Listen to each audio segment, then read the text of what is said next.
ज्ञानालय channel की ओर से सुरेश स्वदेशी का नमस्कार। आज हम इस वीडियो में जो चैप्टर पढ़ने जा रहे हैं, जो टेक्स्ट पढ़ने जा रहे हैं, वो टेक्स्ट है Rajasthan board of secondary education का जो क्लास 6 के लिए इंग्लिश की बुक प्रिस्क्राइब्ड है, उस बुक का चैप्टर नंबर 5। और इस चैप्टर का जो टाइटल है वो है a different kind of school, एक अलग प्रकार का स्कूल या विद्यालय। तो किस प्रकार से स्कूल डिफरेंट है, यही बातें हम इसमें स्टडी करेंगे। तो चलिए देखते हैं क्या क्या यहाँ पर दिया हुआ है। बिफोर रीडिंग करने से पहले कुछ बातें यहाँ पर दी हुई है, वो हम देख ही रहे हैं, देख लेते हैं। Do you know these words, क्या कभी आपने ये शब्द सुने हैं? Don't find out their meaning, जैसे कि बैंडेज है, crutch, cripple, on misfortune system, ये कुछ यहाँ पर बातें लिखी हुई हैं और उन्हीं से रिलेटेड जो है इस चैप्टर में कुछ पिक्चर भी दी हुई है और उन्हीं से चैप्टर को जो है ये वोकैब है, ये वो लेक्सिकल आइटम्स हैं, ये टर्म्स हैं जो इस चैप्टर में यूज हुई हैं।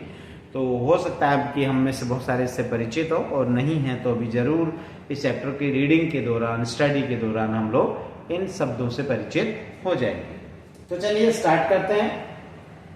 I had heard a great deal about Miss Beam's school. जो ऑथर है, जो इस चैप्टर के राइटर हैं, वो कहते हैं कि मैंने जो है मिस बीम एक कैरेक्टर है जिन्होंने एक स्कूल खोल रखा है और उनका स्कूल बहुत फेमस है। तो ये राइटर जो है उन्होंने मिस बीम के स्कूल के बारे में बहुत कुछ सुना हुआ है, but not till last week, लेकिन लास्ट वीक से पहले तक इनको उससे विजिट करने का मौका नहीं मिला था, अर्थात इन्होंने लास्ट वीक ही उसको पहली बार विजिट किया। When I arrived, there was no one in sight but a girl of about 12. तो राइटर कहते हैं कि जब मैं स्कूल में एंटर हुआ, मैं जब वहां पहुंचा तो कोई भी नहीं था। No one in sight, कोई दिखाई नहीं दे रहा था, केवल एक गर्ल थी जिसकी एज थी लगभग 12 ईयर्स, 12 साल की एज। और ये जो लड़की है, her eyes were covered with bandages and she was being laid carefully. उसकी आंखों पे बैंडेज यानी एक पट्टी बंधी हुई है, बैंडेज बंधी हुई है, और she was being led, उसको एक जो है बच्चा, दूसरा जो है लिटिल बॉय, छोटा बच्चा है जो उसको लेकर के जा रहा है केयरफुली, बहुत सावधानी के साथ। कहां से लेके जा रहा है? फ्लावर बेड्स, फूलों की क्यारियों के बीच में से लेके जा रहा है। और ये जो छोटा बच्चा जो उसको लेड कर रहा है, लीडिंग कर रहा है, ये उससे 4 साल छोटा है, तो लगभग इसकी एज हो गई 8 इयर्स, तो ये लगभग 8 वर्ष का है। She stopped and it looked like she asked him who had come. उसने उसको वो रुकी एक बार, और राइटर को ऐसा लगा कि वो उस छोटे बच्चे से कुछ पूछ रही थी कि कौन आया है। He seemed to be describing me to her, और वो बच्चा ऐसा लग रहा था, वो लिटिल बॉय ऐसा लग रहा था कि वो मेरे बारे में उसको बता रहा था, डिस्क्राइब कर रहा था। Then they passed on, और उसके बाद वो दोनों आगे बढ़ गए।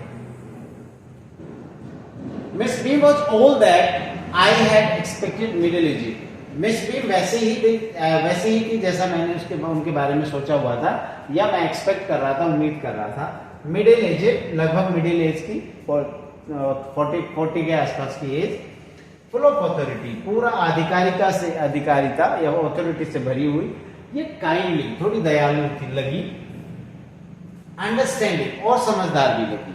लोगों को, चीजों को समझने में उसकी जो स्तर था वो अच्छा था। Her hair was beginning to turn grey. उसके जो बाल थे वो व्हाइट होने लगे, यहाँ सफेद बाल होने को कहते हैं turn grey. And she had the kind of plump figure. उसका जो फिगर था वो थोड़ा प्लम्प था, प्लम्प का मतलब थोड़ा हेल्दी, फूला हुआ सा, मोटापा लिए हुए। That is likely to be comforting to a homesick child. जो शायद एक घर, जिस होमसिक का मतलब होता है जिसको घर की याद आती हो, तो घर की याद आने वाला जो बच्चा होता है, तो शायद कुछ ऐसा ही था कि वो होमसिक चाइल्ड की को जैसे दिखने वाली थी। I asked her some questions about her teaching method. फिर मैंने जो है उनका जो टीचिंग मेथड था उसके बारे में कुछ क्वेश्चंस उनसे पूछे, which I had heard were simple. जो मैंने सुना था कि वो बहुत ही सिंपल क्वेश्चंस थे। No more than is needed to help them to learn how to do things. उन्होंने कहा कि no more than is needed, कि बहुत ज्यादा नहीं है उनको चीजें सिखाने के लिए, बच्चों को सिखाने के लिए बहुत कुछ नहीं बोलना पड़ता है, या बहुत सारी चीजें नहीं है। सिंपल स्पेलिंग, छोटी छोटी स्पेलिंग्स हैं, एडिशन है, सब्ट्रैक्शन है, मल्टीप्लाइंग है, क्या राइटिंग है, छोटी छोटी सी चीजें उनको सिखानी होती है। The rest is done by reading to them, बाकी चीजें उनको रीडिंग करने से ही हो जाती है, हम पढ़ करके उनको सुनाते हैं, उससे से हो जाती है। एंड बाय इंटरेस्टिंग टॉक्स, ये इसके अलावा हम बहुत इंटरेस्टिंग जो बातें करते हैं उससे भी वो सीखते हैं। ड्यूरिंग विच, इन इंटरेस्टिंग टॉक्स के दौरान या रीडिंग के दौरान, which they have to sit still, उस दौरान उनको केवल चुपचाप बैठना होता है, स्टिल शांत बैठना होता है। And keep their hands quite, और अपने हाथ भी शांत या फोल्डी सिचुएशन में रखना होता है। There are practically no other lessons, इसके अलावा प्रैक्टिकली हम बाकी को कोई चैप्टर रीडिंग या पार्ट वार्ट पढ़ाने का काम नहीं करते।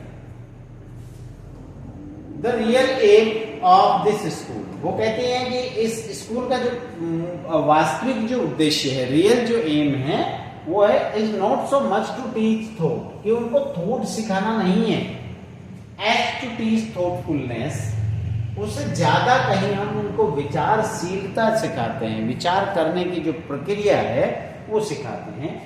काइंडनेस टू अदर, दूसरों के प्रति किस तरीके से दयालु बने वो सिखाते हैं। एंड बीइंग रिस्पॉन्सिबल सिटीजन, और किस तरीके से एक जो है जिम्मेदार नागरिक बने, रिस्पॉन्सिबल सिटीजन बने, वो चीजें हम ज्यादा सिखाते हैं। Look out of the window a minute, और तभी वो मिस बीम राइटर से कहती हैं कि प्लीज 1 मिनट के लिए आइए और विंडो से देखिए, क्या आप आएंगे? Will you? I went to the window which overlooked a large garden and a playground at the back. मैं खिड़की के पास, विंडो के पास गया और खिड़की में से मैंने बाहर देखा एक बहुत बड़ा गार्डन है, एंड ए प्लेग्राउंड, और वहीं पर एक खेल का मैदान है, एट द बैक, पीछे की तरफ। What do you see? Miss Beam asked. तभी मिस बीम ने उनसे पूछा कि क्या देख रहे हैं आप? I see some very beautiful grounds. तो ऑथर ने, राइटर ने बताया कि मुझे कुछ सुंदर ग्राउंड दिख रहे हैं। I said, and a lot of jolly children, और बहुत सारे प्रसन्न चित्त, जॉली यानी हैप्पी बच्चे भी दिखाई दे रहे हैं। It pains me though, लेकिन फिर भी मुझे एक चीज से तकलीफ होती है, पेन यानी तकलीफ होती है। तो वो तकलीफ किससे होती है? To see that they are not also healthy, कि बच्चे खुश तो हैं, जॉली तो हैं, प्रसन्न तो हैं, बट ये इतने हेल्दी नहीं है, और एक्टिव लुकिंग भी नहीं लग रहे हैं, सक्रिय भी नहीं लग रहे हैं। When I came in, जब मैं अंदर आया था, I saw one poor little girl, तो मैंने देखा कि बेचारी छोटी सी बच्ची है और उसको कोई पकड़ के ले जा रहा है। She has some trouble with eyes. मुझे ऐसा लगता है कि उसको आंखों के साथ कोई प्रॉब्लम है। Now I can see two more with the same difficulty. अब मुझे कुछ 2 और बच्चे भी वैसे ही दिखाई दे रहे हैं। And there is a girl with a crutch.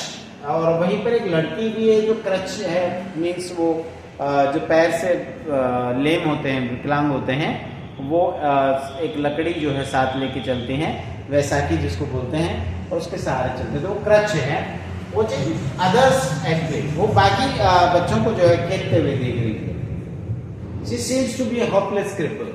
वो ऐसा लगता है कि बड़ी निराश सी क्रिपल है, विकलांग है पैर से। मिस बीम लाफ, तभी मिस बीम जोर से हंसने लगी।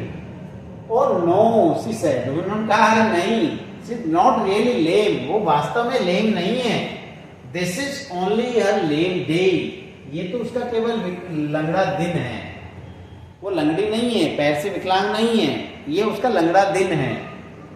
The others are not blind either, और जिनको आपने अंधा देखा वो अंधे भी नहीं है, they are not blind.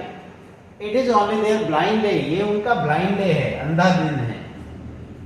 I must have looked very surprised, for she laughed again. वो वापस हंसने लगी और मुझे बड़ा सरप्राइज हो रहा था कि ऐसा क्यों? लेम डे, लेम नहीं है, लेम डे है, ब्लाइंड नहीं है, ब्लाइंड डे है, एंड शी इज लाफिंग, और वो हंस भी रही है। तभी मिस बीम कहती है, this is very important part of our system, ये हमारे सिस्टम का बहुत जरूरी पार्ट है, to make our children appreciate. हम हमारे बच्चों को ऐसा बनाते हैं कि वो एप्रिशिएट कर पाए और अंडरस्टैंड कर पाए कि मिसफॉर्चून क्या होता है, दुर्भाग्य क्या होता है, इस बात को वो समझ सकें और इस बात को तारीफ भी कर सकें कि जिन लोगों के साथ मिसफॉर्चून है, जिनको प्रकृति ने, ईश्वर ने जो है कोई कमी के साथ पैदा किया है, उनके साथ वो कैसे सहानुभूति रख सके। तो वो हम उनको वो चीज सिखाते हैं, वो कैसे समझ पाए उनको। We make them share in misfortune, हम उनकी ऐसी आदत डालते हैं कि वो इस मिसफॉर्चून में भी शेयर कर पाए। सुखों में तो सब बांटना चाहते हैं, बट वो इन दुख को भी बांट सके, ऐसा हम उन्हें सिखाते हैं। ईच टर्म, हर बच्चे का एक टर्न आता है, every child has one blind day, सभी हर बच्चे को ब्लाइंड डे मनाना होता है, उसको ब्लाइंड बनना होता है। वन लेम डे भी आएगा उसका, one deaf day, one injured day, एक दिन घायल होगा, डेफ यानी बहरा होगा, एक डम्ब डे, गूंगा जो बोल नहीं सकता, one who can not speak, वो भी बनना होता है। तो सभी बच्चों के इस सारे टर्न वाइज जो है उनके डेज आते हैं। ड्यूरिंग द ब्लाइंड डे, अब जैसे जिस किसी बच्चे का ब्लाइंड डे है तो उनकी आंखें जो हैं वो बैंडेज कर दी जाती है, बांध दी जाती हैं, पट्टी बांध दी जाती हैं, एब्सोल्युटली पूरी तरीके से। And they are on their honour to not to peep, और बड़ी मजेदार कि उनको ईमानदार भी रहना होता है कि वो पीप ना करे। कई बार आता है ना बच्चों की कि वो बैंडेज लगी हुई है और उसके इधर से देख रहे इधर से, तो वो पीपिंग नहीं करना है। तो उनको इस बात के लिए भी उनका खुद का जो है ईमानदारी, ऑनेस्टी होती है कि वो देखे नहीं। The bandage is put on overnight, और सबसे खास बात है कि जैसे नेक्स्ट डे उनका ब्लाइंड डे होने वाला है तो रात में ही उनको वो बैंडेज बांध दी जाती है। सो दे वेक ब्लाइंड, तो जब वो उठते हैं जागते हैं तो ब्लाइंड ही होते हैं। This means that they need help with everything. इसका मतलब ये हो गया कि वो जब उठेंगे, वो जब जागेंगे, तभी से उनको किसी की हेल्प चाहिए होती है। Other children are given the duty of helping them, और बाकी जो बच्चे हैं उनको ये ड्यूटी दी जाती है कि वो उनकी हेल्प करें। एंड लीडिंग देम अबाउट, और उनको जो है हाथ पकड़ के लीड करके उनको इधर उधर लेकर जाएं। They all learn so much this way, इस तरीके से वो सभी इतना सीखते हैं। वो the blind and the helpers, जो ब्लाइंड बना है वो भी सीखता है, और जो उनके हेल्पर हैं, जो उनकी हेल्प कर रहे हैं, वो भी सीखते हैं। There is one misery, there is no misery, sorry। यहाँ पर जो कहती है मिस वीन कहती है, आपने बात कंटिन्यू करते हुए कहती है there is no misery about it, इसमें कोई तकलीफ नहीं है, कष्ट नहीं है, दुख नहीं है। Everyone is very and it is really something of a gift। Everyone is very happy, सभी खुश होते हैं, सभी सीखते भी हैं, और वो इसके बारे में उत्सुक भी रहते हैं, और साथ ही वो इससे really something of A game, ये और उनको गेम जैसा लगता है, जैसे खेल कूद या गेम खेल रहे हैं।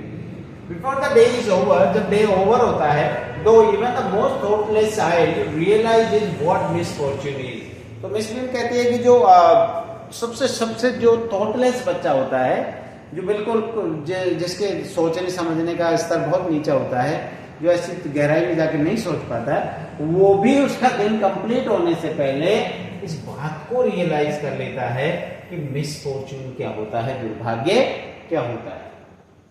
The blind is of course really the worst. Blind day जो होता है शायद वास्तव में सबसे बुरा होता है, but some of the children tell me, लेकिन कुछ बच्चे मुझे बताते हैं कि the dumb day is the most difficult, कि डम्ब डे सबसे डिफिकल्ट होता है। We can not bandage the children's mouth, क्योंकि आंख पर तो आप बैंडेज लगा देंगे बट मुंह पे आप पट्टी नहीं लगा सकते। So they really have to exercise their will power. तो यहाँ पर सबसे बड़ा रोल ये हो गया कि उनको विल पावर को बहुत स्ट्रॉन्ग बनाना होता है, कि उनको सारा दिन कंप्लीट डे जो है बिना बोले रहना है। तो ये बहुत ही स्ट्रॉन्ग विल पावर का खेल हो जाता है। Come into the garden and see for yourself how the children feel about it. चलो गार्डन में चलते हैं और आप खुद बच्चों से पूछिए, देखिए कि वो इसके बारे में कैसा फील करते हैं। Miss Beam led me to one of the bandage girls. तभी मिस बीम मुझे जो है एक बैंडेज की हुई गर्ल के पास ले जाती है। हियर इज ए जेंटलमैन, और इंट्रोड्यूस करती है कि हियर इज ए जेंटलमैन, यहाँ एक सज्जन आए हैं, come to talk to you, वो आपसे बात करना चाहते हैं। Said Miss Beam and left us, वो ये बोल करके वहां से चली गई। Don't you ever peep, I asked the girl. मैंने लड़की से पूछा, कभी तुम झांकते नहीं हो बैंडेज के इधर उधर से? ओ नो, शी एक्सक्लेम्ड, उसने आंसर दिया, अरे नहीं, दैट वुड बी चीटिंग। अगर मैं ऐसे पीपिंग करूंगी तो वो चीटिंग होगी। But I had no idea it was so awful to be blind. लेकिन मुझे इतना पता नहीं था कि ब्लाइंड होना इतना मुश्किल होता है, इतना डरावना होता है। You can't see a thing, आप कुछ भी नहीं देख सकते। You feel you are going to be hit by something every moment. आपको हमेशा ऐसा लगता है कि आप किसी न किसी चीज से हिट करने वाले, टकराने वाले हैं। It's such a relief just to sit down, और केवल बैठ जाओ एक जगह, कितना आरामदेह होता है, कितना रिलीफ देने वाला होता है। Are your helpers kind to you, I asked. मैंने पूछा कि आपके हेल्पर्स आपके प्रति काइंड होते हैं, दयालु होते हैं? तो उस गर्ल ने आंसर दिया फेयरली, यस, अच्छी तरीके से होते हैं, but they are not as careful as I shall be, लेकिन वो उतने केयरफुल नहीं होते जितना मैं होंगी जिस दिन मेरा टर्न आएगा।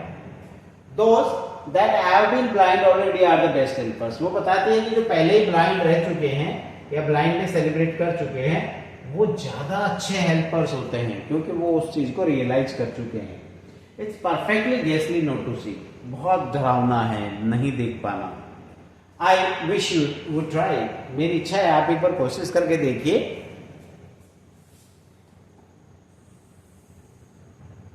Shall I lead you anywhere? I asked। मैंने पूछा क्या मैं आपको कहीं लेकर चलूं? Oh yes, she said। Let's go for a little walk। चलो एक छोटी सी वॉक करते हैं। Only you must tell me about things। केवल आप मुझे कुछ चीजों के बारे में बताएंगे। And I shall be so glad when today is over। और मैं ये दिन पूरा होगा तो बहुत खुश होंगी। The other bad days can't be half as bad as this। बाकी के जो बैड डेज होंगे जिनको लैम डे हो सकता है, डेफ डे हो सकता है, डम्प डे हो सकता है, इंजर्ड डे हो सकता है, वो शायद उतने, वो इसके आधे भी खराब नहीं होंगे, ये ज्यादा खराब है। Having a leg tied up and hopping about on a crutch is almost fun। आपकी एक पैर को ऊपर बांध देना और फिर क्रच के सहारे आप होपिंग करते हुए चले, वो तो बड़ा फन नहीं है, मजा, उसमें मजा आता है। आई गेस, मुझे ऐसा लगता है। Having an arm tied up is a bit more troublesome। आपकी एक आर्म बंधी हुई होना वो थोड़ा सा ज्यादा troublesome है। Because you can't eat without help। क्योंकि आप बिना हेल्प के खा पी नहीं सकते, कुछ भी नहीं कर सकते, तो वो भी थोड़ा सा मुश्किल है लेम डे से भी। I don't think I'll mind being deaf for a day at least not much। अब मुझे डेफ होना, बहरा होना भी ज्यादा बुरा नहीं लगेगा। But being blind is so frightening, लेकिन ब्लाइंड बनना बहुत ही फ्राइटनिंग है, डरावना है। My head x all the time, मेरे सर में हमेशा दर्द रहता है, जस्ट फ्रॉम वरिंग, इस बात को चिंता करते हुए that I will get hurt, मुझे चोट लग जाएगी। Where are we now? अब हम कहाँ हैं? In the playground. I said, मैंने कहा playground. We are walking towards the house, हम घर की तरफ जा रहे हैं। Miss Beam is walking up and down the garden with a tall girl. Miss Beam जो है वो गार्डन में अप एंड डाउन एक लंबी सी लड़की के साथ घूम रही है। What is the girl wearing? वो गर्ल क्या पहने हुई है? My little friend asked। जो राइटर है उसने कहा कि मेरी जो लिटिल फ्रेंड है अभी, उसने मुझसे पूछा कि वो लड़की क्या पहने हुए है। A blue cotton skirt and a pink blouse। Writer ने बताया कि वो एक ब्लू कॉटन स्कर्ट पहने हुए और एक पिंक ब्लाउज पहने हुई है। I think it's Millie, she said। उसने कहा कि ये मिली होगी। What color is her hair? उसके बालों का कलर क्या है? Very light, I said। Writer ने कहा कि बहुत हल्के हैं। Yes, that's Millie। She is the head girl। हाँ, वो मिली ही है और वो हेड गर्ल है, वो हमारे स्कूल की head girl. There's an old man tying up roses, I said। मैंने कहा कि एक बूढ़ा व्यक्ति भी है जो रोजेस को टाइपिंग कर रहा है, टाइप बांध रहा है। Yes, that's Peter। हाँ, वो पीटर है। He's the gardener। वो गार्डनर है। He's hundreds of years old और वो सैकड़ों वर्ष बूढ़ा है। And here comes a girl with curly red hair। She is on crutches। और यहाँ एक लड़की आ रही है इधर, जिसके हेयर जो है कर्ली हैं, घुंघराले बाल हैं, रेड कलर के हैं। She is on the crutches और वो क्रचेज लिए हुए हैं, जो चलने के लिए क्रचेज होते हैं। That's Anita, she said। उसने कहा ये अनीता है। And so we walked on। और इस तरीके से हम आगे चलते रहे, बढ़ते रहे। Gradually I discovered that I was 10 times more thoughtful than I ever thought I could be। और मुझे ये लगा कि धीरे धीरे ये लगा और मैंने अपने आप में पाया कि मैं जितना सोच रहा था पहले या जितना हो सकता था उससे 10 गुना ज्यादा, उससे 10 टाइम्स ज्यादा थॉटफुल हो चुका था, विचारशील हो चुका था। I also realized that if I had to describe people and things to someone else, it made them more interesting to me। और उसको ये भी महसूस हुआ राइटर को कि अगर मुझे लोगों को चीजें डिस्क्राइब करके बतानी हो दूसरों को, तो it made them more interesting to me. तो ये जो है उनके लिए ज्यादा इंटरेस्टिंग होगी मेरे लिए। When I finally had to leave, जब मुझे आखिर में छोड़ के निकलना था वहां से, I told Miss Bean। तो मैंने मिस बीन को बताया कि I was very sorry to go, मुझे जाना बहुत बुरा लग रहा है, अच्छा नहीं लग रहा है। शी रिप्लाई, उसने कहा then there is something in my system after all.